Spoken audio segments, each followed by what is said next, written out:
Today I'm going to make an argument that might seem shocking. I'm going to argue that applying the Bill of Rights to the states is a danger to freedom and a way of increasing federal tyranny. Some of the Founding Fathers actually felt the same way. They thought a Bill of Rights was unnecessary because the federal government is a government of limited and delegated powers. It has only the powers we, the people, have delegated to it and no others. And so we don't need to say in a Bill of Rights that Congress has no power to establish a religion. Obviously they don't. We haven't delegated them that power. Hamilton thought a Bill of Rights could be dangerous because no way was it possible to list all of the rights that we have, and by naming some, we might be considered to have forfeited the rights we failed to name. If I asked you for the next hour to make a list of all of your rights, do you think you'd think of all of them? The right to breathe oxygen, for example? Hamilton's argument is simply that it is better simply to rely upon common law in order to protect human rights than upon an incomplete bill that we might try to draft here. And Roger Sherman of Connecticut said that the states already have bills of rights, and matters concerning violation of human rights would be state matters, not federal matters. There were merit in all of these arguments, but the critics of the Constitution, the main argument they raised, many others as well, was the lack of a Bill of Rights. And so in the Virginia ratifying debates, Madison and others promised that once the Constitution was adopted, they would immediately go to work on a Bill of Rights, and they were true to their word and did so. And as a result, we have the Bill of Rights as it is before us in our Constitution today. But what does it mean? My argument is that the Bill of Rights in its original form was intended to apply only to the federal government. Not that we shouldn't have rights by which we protect ourselves against state and local government. Of course we should. But those rights are best guaranteed by the state courts through bills of rights in the state constitutions.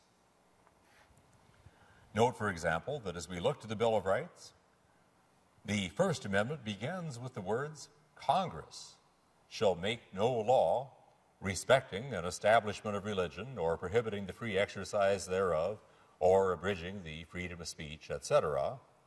It doesn't say the state can't. It doesn't say the county can't. It doesn't say the local school board can't. And it was quite clear that this was the case, but just to eliminate any possible problem on it, Chief Justice John Marshall, in the Barron versus Baltimore case in 1833, ruled for a unanimous court that the U.S. Bill of Rights applies only to the federal government. Marshall wrote, "The Fifth Amendment must be understood as restraining the power of the general government, not as applicable to the states. In their several constitutions, they have imposed such restrictions on their respective governments as their own wisdom suggested, such as they deemed most proper for themselves. Had the framers of those amendments, the Bill of Rights, intended them to be limited to limitations on the powers of the state governments, they would have imitated the framers of the original Constitution and have expressed that intention. Had Congress engaged in the extraordinary occupation of improving the constitutions of the several states by affording the people additional protection from the exercise of power by their own governments in matters which concerned themselves alone, they would have declared this purpose in plain and intelligible language.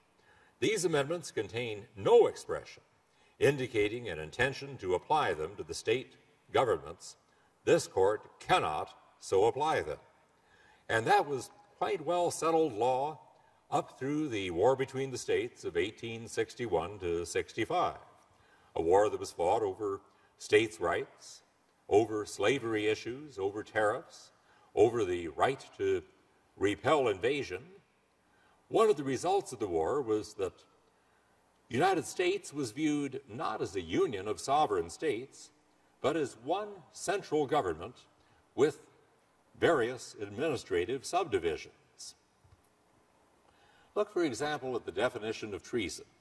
Article 3, Section 3 of the Constitution provides that treason against the United States shall consist only in levying war against them or in adhering to their enemies, giving them aid and comfort.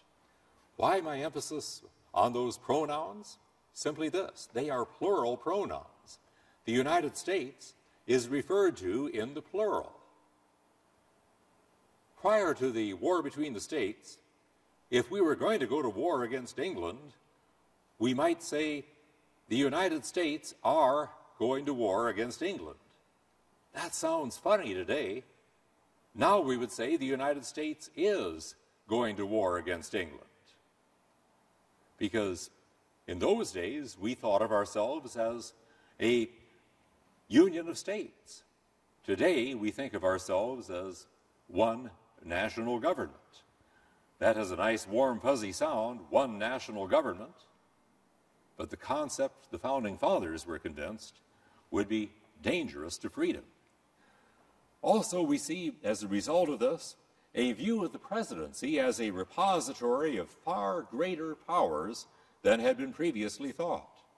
William Howard Taft, a fairly conservative president in the 19-teens, declared that the president has only delegated powers, no residuum of emergency powers, and he is a president who later served as Chief Justice of the Supreme Court, the role that I think he really wanted rather than the presidency anyway.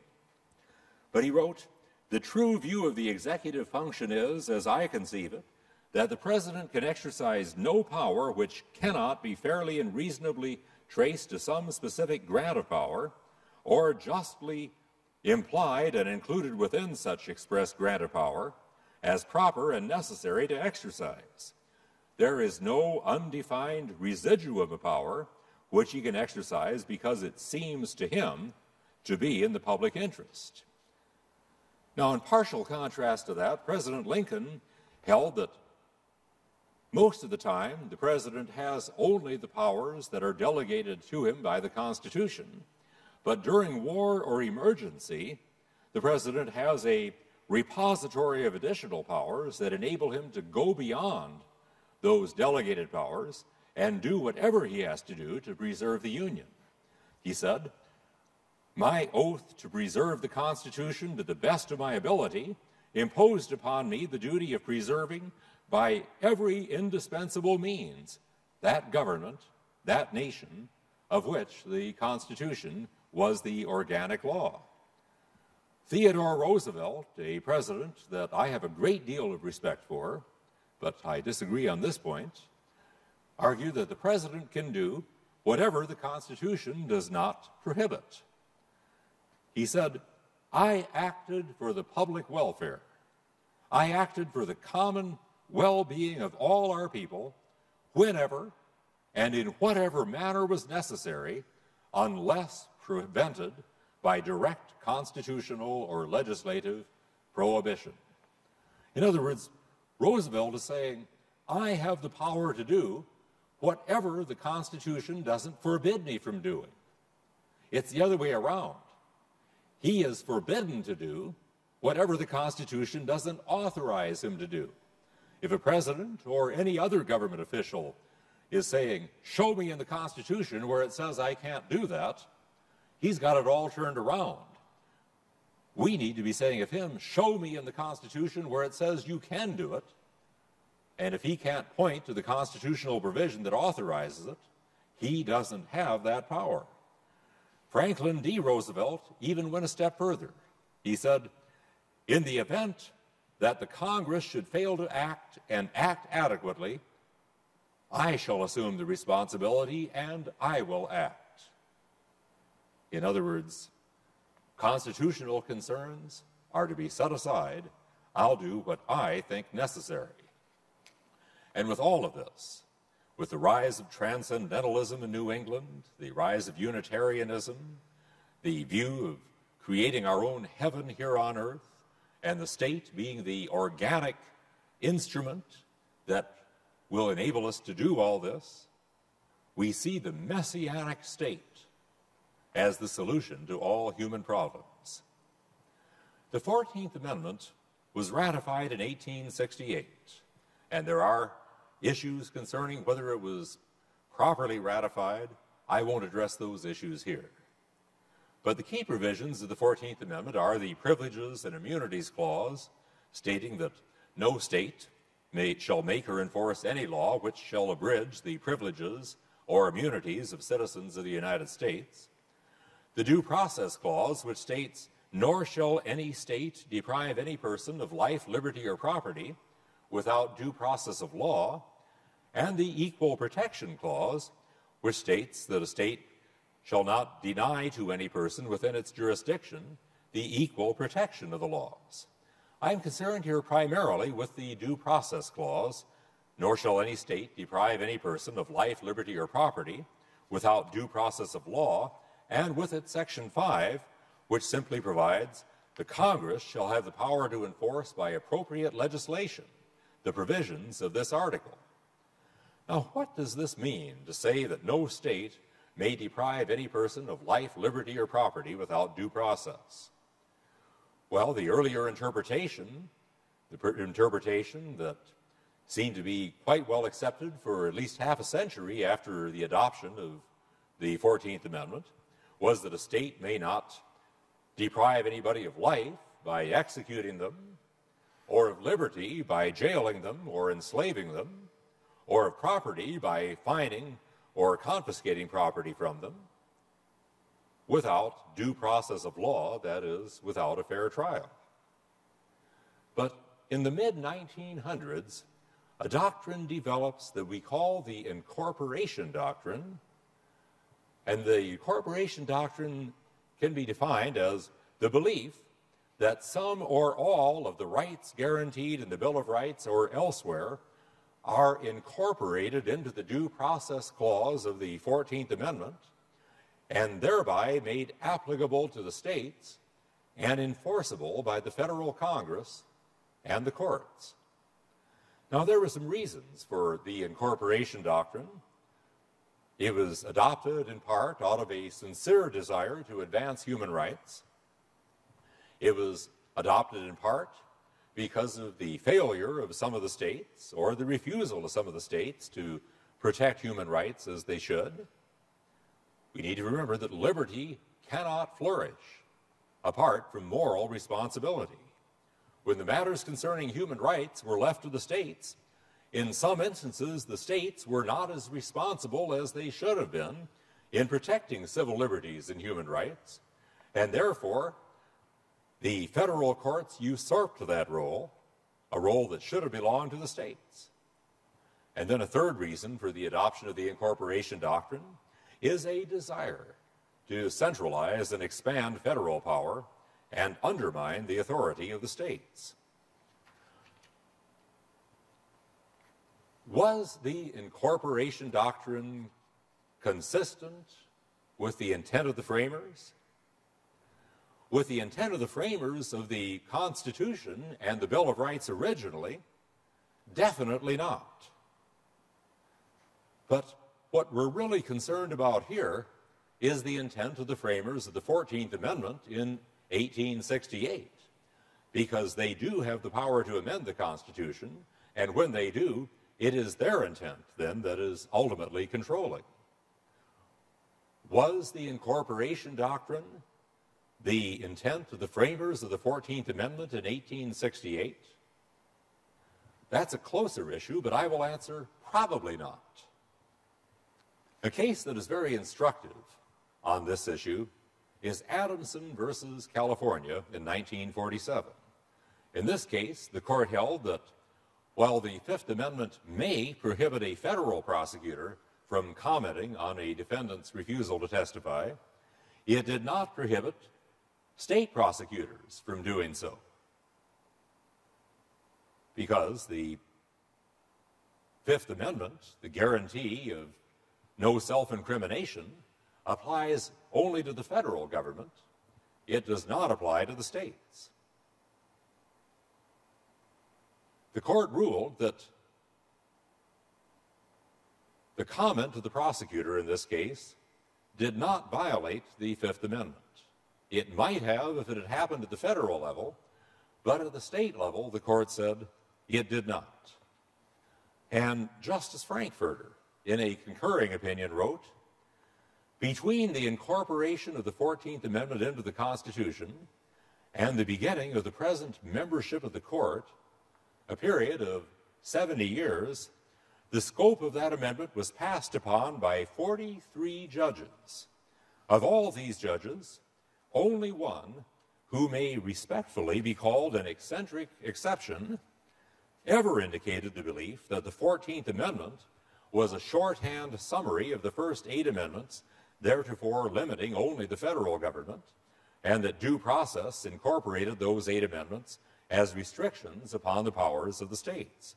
The notion that the 14th Amendment was a covert way of imposing upon the states all the rules which it seemed important to 18th century statesmen to write into the federal amendments was rejected by judges who were themselves witnesses to the process by which the 14th Amendment became part of the Constitution. It could hardly have occurred to these states that by ratifying the amendment, they uprooted their established methods for prosecuting crime and fastened upon themselves a new prosecutorial system." That's Justice Frankfurter on the subject. Now, in 1875, just 7 years after the adoption of the of the 14th Amendment, a Congressman Blaine proposed an amendment known as the Blaine Amendment, which would provide that no state shall make any law respecting an establishment of religion or prohibiting the free exercise thereof. Now, Congressman Blaine would not have proposed this amendment if he had thought Congress had already accomplished this by adopting the 14th Amendment and applying the Bill of Rights to the states. If that was what Congress wanted to do, they wouldn't have rejected the Blaine Amendment as they did, unless possibly they thought it was already accomplished, but there is nothing in the debates on the Blaine Amendment indicating that anybody was under any such illusion. When we look to the original intent concerning the meaning of an amendment, we look not only to the intent of those in Congress who adopt it, we also look to the intent of those who in the state legislatures vote to ratify it. Making the states subject to the Bill of Rights and the federal government would have been a radical change in our governmental system.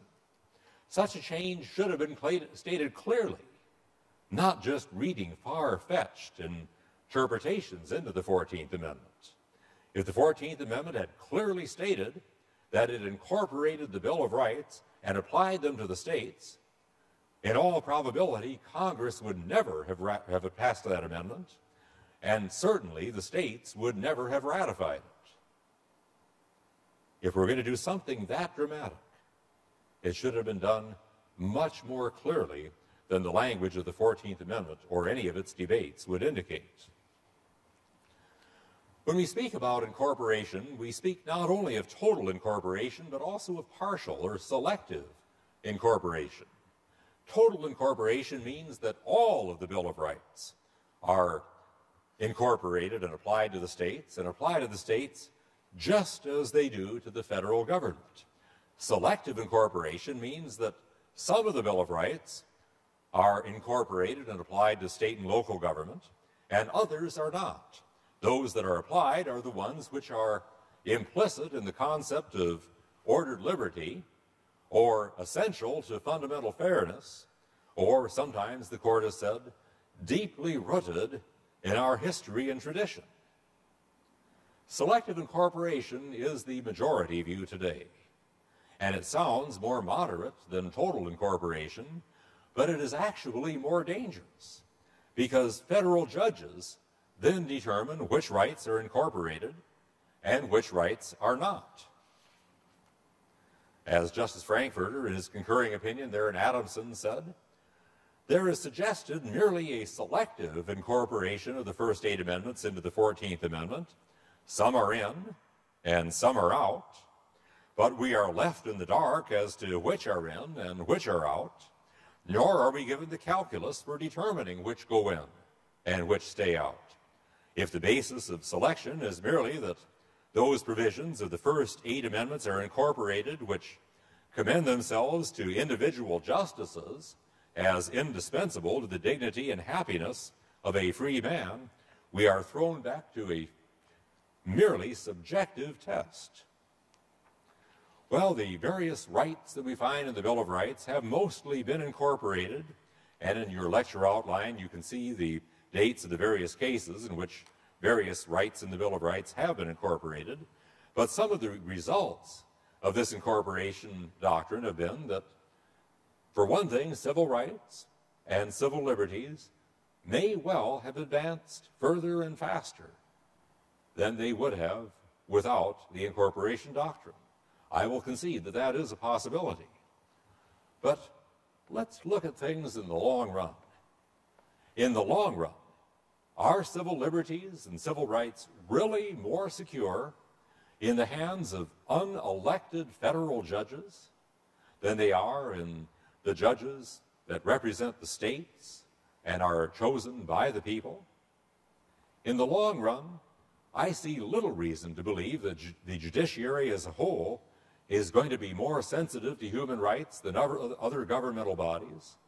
And I see little reason to believe that federal judiciary system is going to be more receptive or sensitive to human rights than will those at the state and local level. The power of the judiciary at the federal level has been greatly expanded by the incorporation doctrine. After all, what it means is the business of rights protection is now pretty much a federal business, and state courts pretty much simply mimic the federal courts in cases involving civil liberties. The incorporation doctrine, therefore, lays the groundwork for federal judicial supremacy, and based upon Section 5, that Congress may enforce this by appropriate legislation, Congress can legislate on almost any matter that involves civil liberties. Now, there's another matter that has come up here and that involves this same question concerning the expanded federal judiciary, and that is the right to privacy. It began in several law review articles as a property right in the 1800s, essentially dealing with the right of an owner of property to keep people from taking photographs on his land. And by 1965, it had become a right that involved decisions that we make about ourselves. The problem with the right to privacy is that we don't find it anywhere in the Constitution or any part of the Bill of Rights. Maybe it should have been. Maybe a privacy right should have been drafted. Maybe it should be now. But it isn't there. And so in Griswold versus Connecticut, dealing with the right of a married couple to practice birth control, Justice Douglas wrote, "Specific guarantees in the Bill of Rights have penumbras formed by emanations from those guarantees that help give them life and substance." Penumbras, that's a word meaning shadows or auras, very nebulous term. Various guarantees create zones of privacy. The right of association contained in the penumbra of the First Amendment is one. The Third Amendment and its prohibition against the quartering of soldiers in any house in time of peace without the consent of the owner is another facet of privacy. He goes on to speak about the Fourth Amendment and search and seizure, the Fifth and self-incrimination, and the Ninth, the enumeration of certain rights. But essentially he says that in the penumbra, that is the shadows or auras surrounding the Bill of Rights, this emanation comes forth, coalesces into penumbras in the margins or between the lines, and there we have this right of privacy, and that right of privacy includes this right about birth control. Just a few years later, Eisenstadt versus Bayard extended that right of privacy to single persons. Now it's not within the context of that basic unit of society, the marital relationship. Now it is an individual right. And the year after that, it was extended to the right to abortion in Roe versus Wade, and in Lawrence versus Texas in 2003 to homosexual sodomy. And again, the right of privacy itself is mentioned nowhere in the Constitution. Deciding cases based upon emanations and penumbras is entirely subjective. It removes the Constitution from any kind of objective scholarship, and as Justice Black, dissenting in the Griswold versus Connecticut case, stated, and Justice Black wouldn't be called exactly a conservative, but he said, "I get nowhere in this case by talk about a constitutional right of privacy as an emanation from one or more constitutional provisions. I like my privacy as well as the next one. But I am nevertheless compelled to admit that government has a right to invade it unless prohibited by some specific constitutional provision. For this reason, I cannot agree with the court's judgment and the reasons it gives for holding this Connecticut law unconstitutional. I realize that many good and able men have eloquently spoken and written, sometimes in rhapsodical strains, about the duty of this court to keep the Constitution in tune with the times.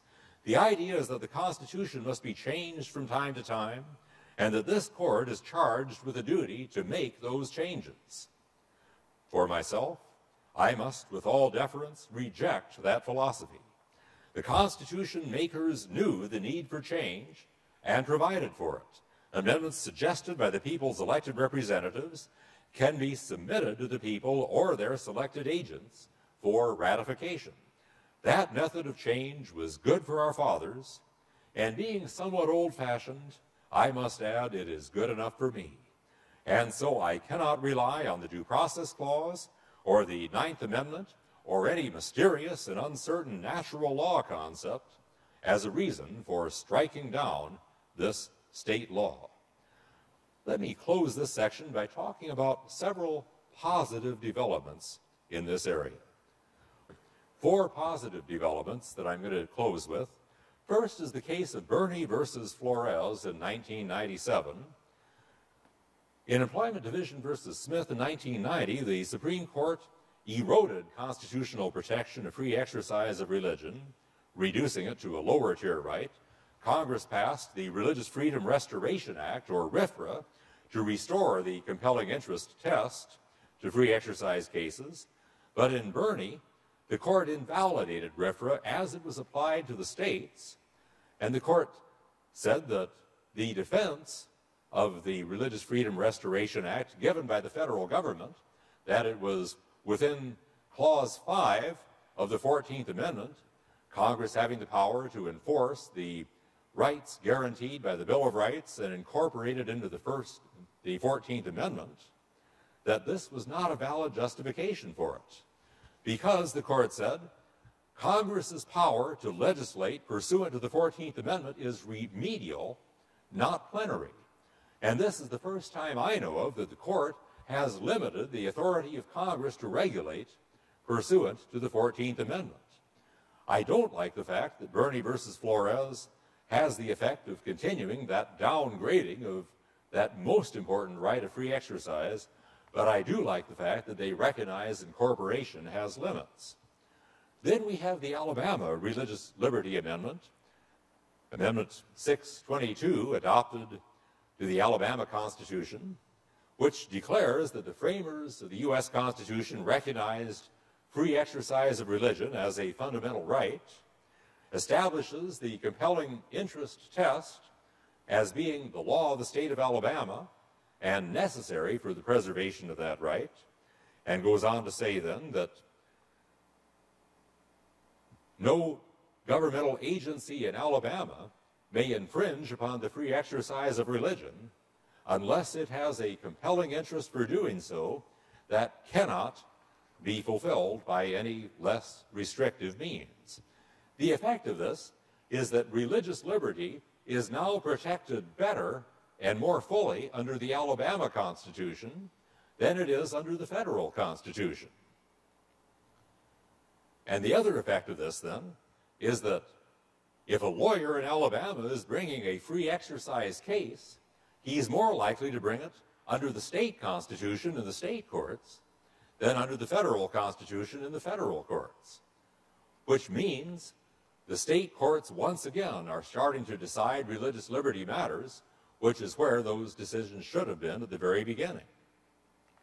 Then we have the case of Gonzalez versus Ocentro, a 2006 case, in which the Supreme Court said that Bernie versus Flores, the case I mentioned earlier, the case dealing with the Religious Freedom Restoration Act, had only said that RFRA was unconstitutional as applied to the states. It didn't say anything about whether it was unconstitutional as applied to federal action. And the court said in Gonzalez that as applied to the federal Constitution, the Religious Freedom Restoration Act is constitutional. So now we do have that protection at the federal level again through the federal Constitution, and we have it at the state level through the state Constitution. And I would certainly urge our listeners here, if your state does not have an amendment similar to the Alabama Religious Liberty Amendment, I would encourage you to adopt one. There are positive trends. The state judiciary was intended to be a check on federal power, and the power of the federal judiciary was intended to be very much limited. We must not let that check slip away.